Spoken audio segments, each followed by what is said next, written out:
Firstly, where do we exist?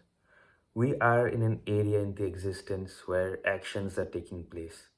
Um, think of a huge playground, all right? And 4 to 5 children are playing in a particular spot on the field, and uh, and the field is infinite. So the maximum extent of the action, example, a ball is thrown out by a child, and the child goes to retrieve it, or the child does not retrieve it. The maximum extent of the ball marks the area of the existence for the children, and maybe the children is us. That's what I'm trying to mean. That marks the area of our existence. But that does not mean that mm, the area beyond our limit does not exist.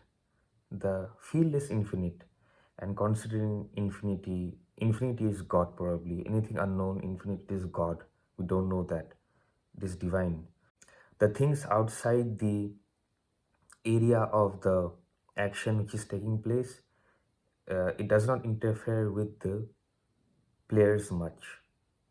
Okay, so that is the idea of where do we exist. So let's move on to why do we exist. Mm, we would exist anyways. In simple words, we exist because we can. So think of anything. Just for example, ecosystem growing inside a laboratory. So under the right circumstances, the right materials, temperature, moisture, everything, um, ecosystem develops. And according to that, the creatures have created themselves. They are their own creators, they are their own gods. And I think that as material was provided and we started to exist over the course of many, many years, we started to exist.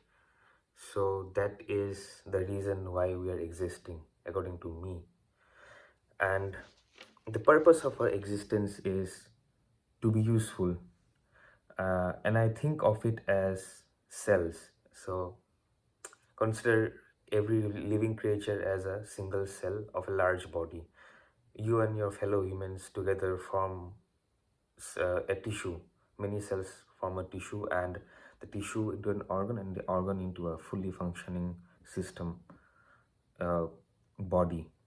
And now what happens is, a good cell is useful to the body, and a malfunctioning cell disrupts the function of the body. So a malfunctioning cell is removed from the system. uh, Sooner or later it is removed. So that's why there is so much suffering. People suffer, creatures suffer. And I'm not saying that it is something which should not uh, be there. Suffering is there, but it is just a part of the system. People are suffering, people are, like, some animals are dying to be our food. That's just existence. But once we cross a certain threshold, we are terminated from the system. And one more thing is, we shouldn't consider anything to be lesser than us. That will go against the theory of oneness, which is the essence of this message. So consider this data cable, the energy flowing inside it. It is also as important as a human or a rock. It is also as important as a living human, because it has contributed to the process of evolution. Considering autonomous creatures to be cells, and humans along with other humans, for example, together forming a tissue, organ, and a body, we shouldn't be harmful to the larger body.